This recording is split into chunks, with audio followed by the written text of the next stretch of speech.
Let me start off by some of the comments, or responding to some of the comments I heard earlier today about, we can't do any good immediately because it'll take a while to build.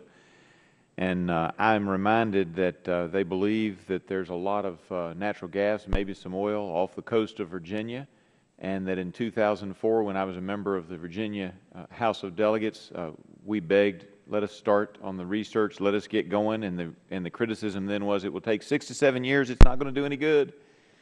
We're still waiting. If we had started in 2004, like we had requested when we sent the request to the governor to ask for the ability for him to ask for the President to give us that authority, we'd already be getting natural gas and hopefully some oil off the Virginia coast. So when I hear that argument, I'm reminded, well, it'll never happen if you don't start at some point. Also, in response to recent questioning, although I think you answered it earlier, Dr. Urban, you said that the time is now because not only do you need to get started if you're going to do these kinds of things, but the contracts are coming up in a few years, and if they see that a competitor is on the way, that will affect the negotiations and the discussions and whether or not natural gas is used by a weapon by the Russians. Is that, am I correct in my assessment of your previous testimony? Okay. And let me let you all know that I represent an area that produces coal and natural gas. So, Mr. Ditzel, let me ask you this. For vibrant manufacturing sector, wouldn't we also be well advised to not strangle our coal industry by regulations? Wouldn't you agree with that as well? I assume you're pro-coal as well as pro-natural gas usage? Well, I'm not pro-coal or pro-gas. I just want to say specifically to address your point that for the coal industry, it's going to be hamstrung by the EPA, by MATS. We're going to see a number of retirements, and the EPA has a number of proposals ready to affect the coal industry even further on carbon pollution. And coal is a backstop for natural gas.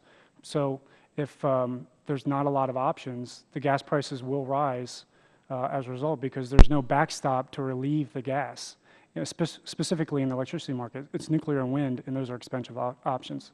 Well, and even in manufacturing of certain products, certain plastics and so forth, you can use oil, natural gas, or coal.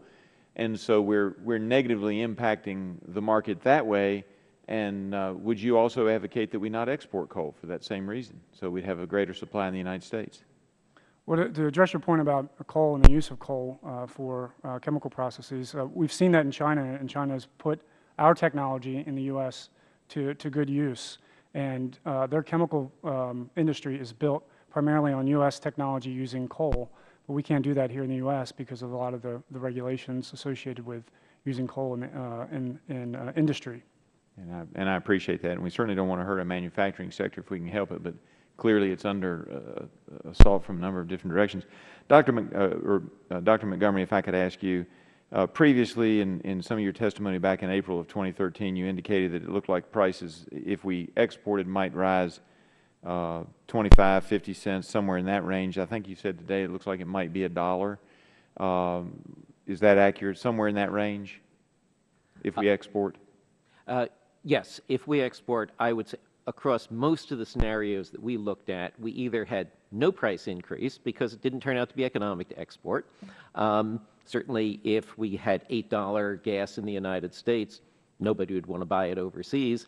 That actually is the EIA low oil and gas resource case. So if we add a couple dollars, so it doesn't much matter what we do about exports in that case. Nobody's going to want to buy it, and the manufacturing industry is going to be killed off, probably by our excessive regulation of natural gas. So got to look at the scenario, but the only cases in which we found that we have high levels of exports of natural gas are ones where it is so cheap to produce that the price of gas stays lower than it is. All right, and I'm running out of time, so let me ask you this, because my gas folks tell me back home that we have so much natural gas in this country that we haven't even tapped into yet, that if the price remains above $4 in the $5 range, that there will be more production, which then offsets any price increases. Is that what you're basically saying, is that the production capabilities in this country are so great that there won't be an increase of any significant amount in the price because they'll produce more because they can still make a profit at $4, Yes. $5, $6? That's exactly what I'm saying, that we will see that most of the exports are satisfied by increased production.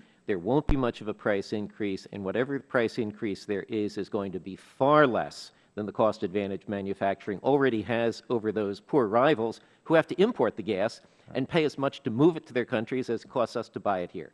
I appreciate that. Mr. Chairman, I yield back. I do have additional questions to submit for the record, and I assume that we'll do that at the end of the hearing.